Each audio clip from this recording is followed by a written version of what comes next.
Today we're going to show you how to install an HB Industries spring kit into your CZ Scorpion Evo. The procedure will be the same whether it's a pistol or a carbine. Today we have a carbine and we're going to go through the procedure real quick. We have a kind of color-coded trigger pack that we're going to use as a stand-in and do some close-ups on it just to be able to go through it and kind of by color call out the different components just to help people walk through the video and hopefully it'll be informative and help you during your installation. So the first thing to do, again, we're going to use a carbine today. First thing to do is to kind of check, make sure the weapon's clear, no magazine. To remove the lower receiver, all you do is push the pin, the retaining pin out from the start of the right side, push it to the left, pull the pin all the way through the lower receiver, and then rock the lower receiver down and off of the upper. Go ahead and set the upper receiver aside. We're just going to work on the lower. Using a 1.5mm Allen key, let's remove the safety selectors. With the selector in the fire position, you'll be able to access the 1.5mm set screw through leaf pocket in the lower receiver. So we'll back it out. Be sure to use a 1.5mm Allen key for this. The set screws do, as you can kind of see, have quite a bit of Loctite or thread lock on them from the factory, and you want to make sure you use the right key or the right tool to get this screw out, otherwise you run the risk of stripping it. So with the 1.5mm Allen removed, go ahead and rotate the selector and rock it off the lever. Push the selector assembly through the trigger pack from the right to the left. Remove the safety selector. And then the only thing right now holding the trigger pack into the lower is this retaining screw. You get it through the trigger guard. Let's loosen it up. This Scorpion does not have a welded screw in it. Most of them at this time do, so you'll need to check and see if you have a welded trigger pack before you try to remove your screw. It's a 3mm Allen key, and if it is a welded screw, we do have a couple videos showing how to remove it. So with the 3mm screw removed, go ahead and drop the trigger pack out of your lower. It just literally slides in and out, so nothing else retaining it. Slide it out of the lower. And set the lower receiver aside. It will be covered in grease from the factory, they always are. So, as mentioned earlier, we're going to go ahead and switch over to a color-coded trigger pack just to kind of point out some of the I guess, detail areas while doing this installation, as well as this is obviously everything is black, kind of difficult to see. So we're hoping that by using this color-coded trigger pack, we'll be able to go through the installation a little bit more clearly. Everything's the same, the packs are identical. This one we've just taken the time to paint all the parts and hopefully it'll show up better on camera for us. So let's go put our color-coded trigger pack into the vise and we'll go ahead and install our spring kit. Before we do that, the spring kit consists of 3 components. We have a trigger return spring, a disconnector spring, and a firing pin disconnect shim.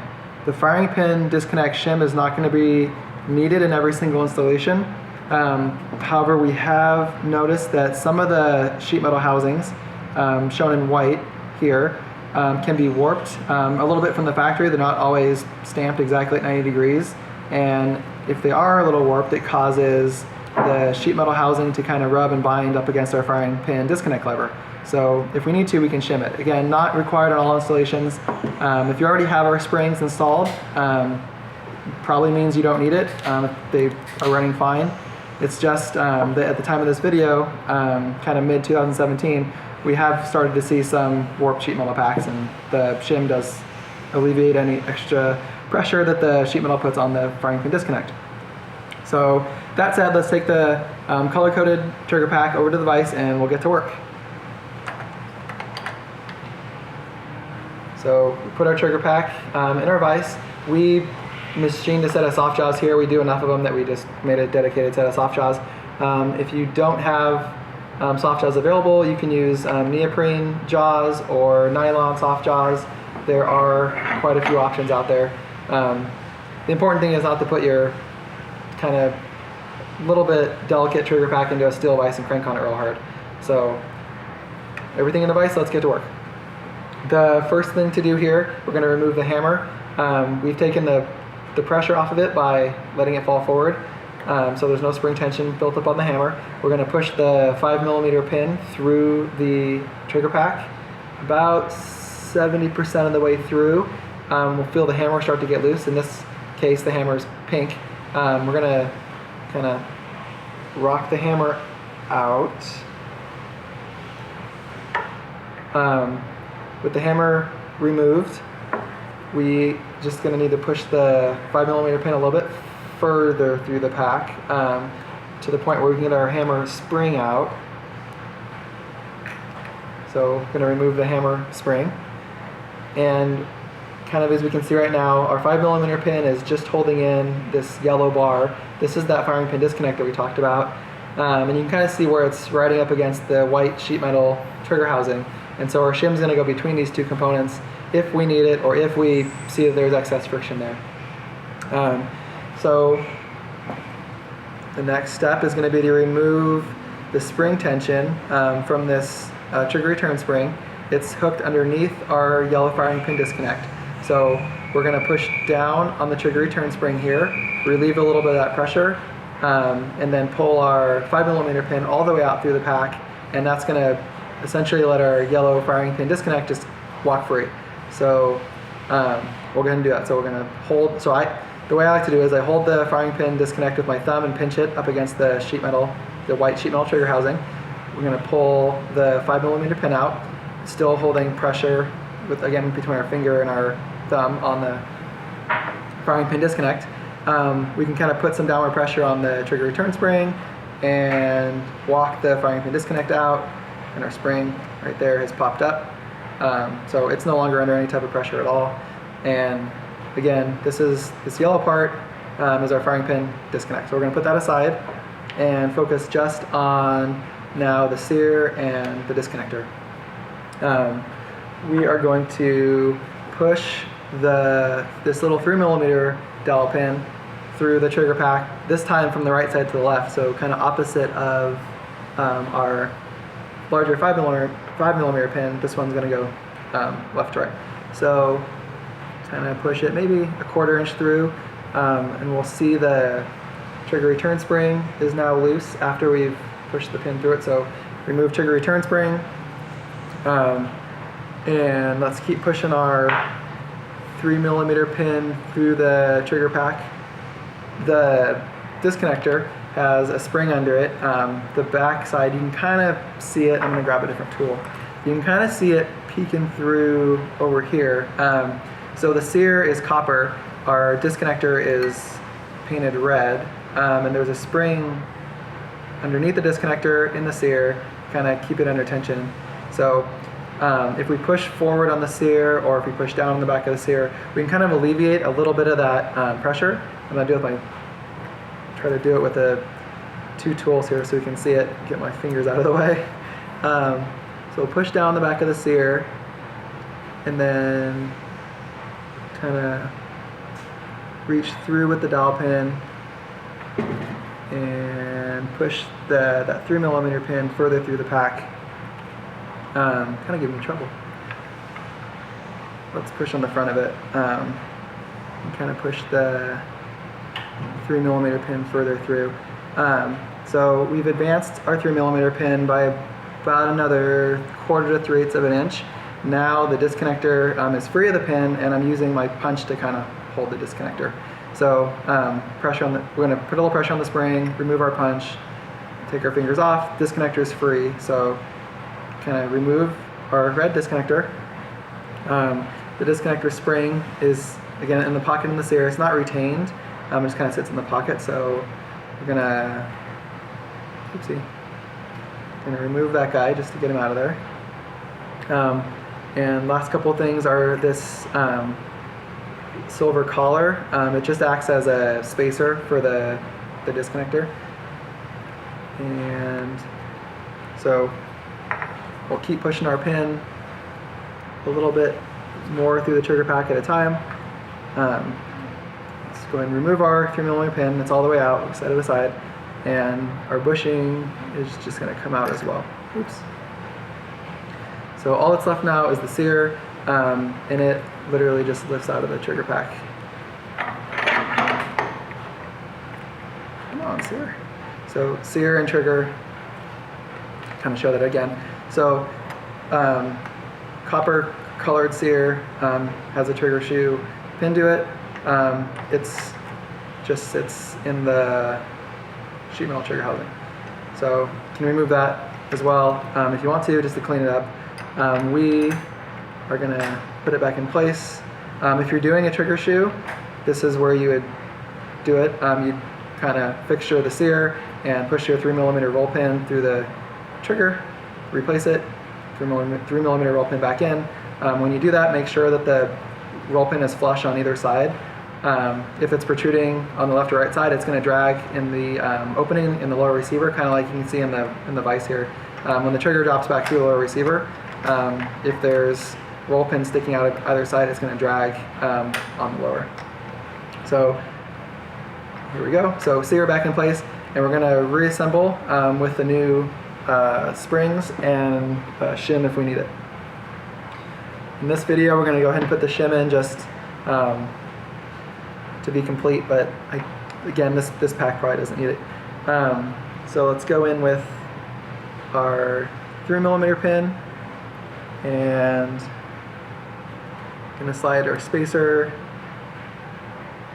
back on, and again, kind of advancing the pin a little bit more each time. Our new disconnector spring is going to drop down into the pocket of the sear, and our disconnector is going to go on top. This pocket in the bottom of the disconnector, it's like a half moon kind of shaped pocket.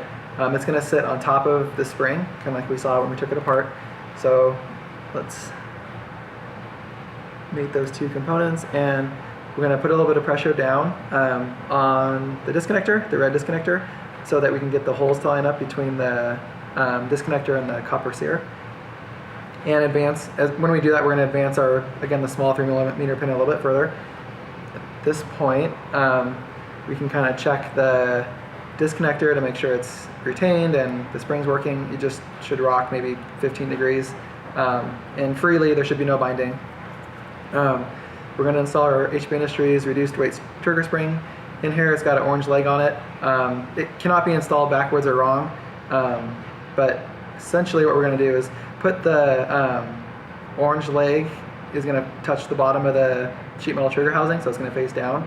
Kind of slide it in place and advance that 3mm pin through the trigger return spring, and we can kind of see that the orange leg goes down and the longer leg is going to now grab and capture our yellow firing pin safety disconnect bar.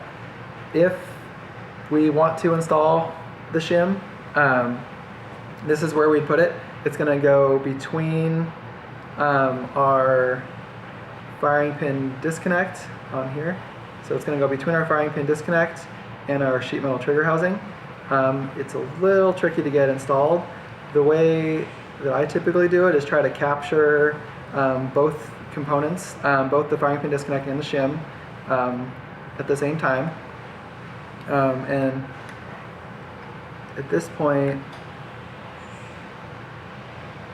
we are going to try to walk the firing pin disconnect up a little bit, and just enough that we can get our trigger return spring underneath this leg. So this leg that makes a 90-degree bend, we want to get our trigger return spring underneath it. And once our trigger return spring is underneath the 90-degree bend, we have to hook the bend on the hook the bend on the firing pin disconnect into the sear. So let's go ahead and do that. So spring down, firing pin disconnect over the top of the spring, and then firing pin disconnect down and into the sear. we should still have our shim and oopsie. So our shim is still going to be in place between the firing pin disconnect and tighten my legs up a little bit. So the shim is still going to be in place between our firing pin disconnect and sheet metal trigger housing. We kind of want to peek in there and make sure that the inside diameters are perfectly aligned. And once they are, we can install that 5mm dowel pin again. With the dowel pin installed, we can start to kind of check function here. So our disconnector should still move free. Our sear now, and kind of push on it here, is going to want to move a little bit. Yep. There we go. And all that's left is going to be the hammer and the hammer spring. So the hammer spring has two legs that are going to hook underneath the trigger return spring, not on top like this. That would be incorrect. We want to get the hammer spring underneath the trigger return spring. So kind of slide it into place. This is what a correct installation is going to look like. We can start to advance our 5mm pin a little more. Going to grab our pink hammer. The hammer, in order to put spring tension on it, this back edge of our hammer is going to be at the front, needs to touch the front edge of our spring. So let's go ahead and slide the hammer into place. And, oopsie, kind of hard to see that. So slide our hammer into place and push our 5mm pin all the way through the pack. It's going to capture the hammer, the spring, and come flush with the other side of our trigger pack.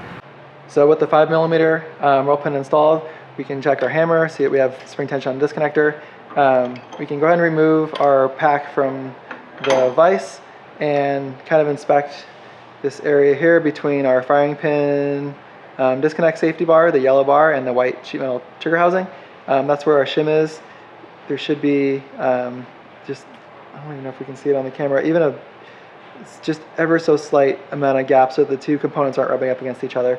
Again, this pack was pretty straight to begin with, but the shim is just something that we've been including as a, I guess, precautionary measure. If you need to use it, you can, but again, 98% of installations won't need it. So with our trigger assembly complete, we can go ahead and check function. Kind of pull the hammer back.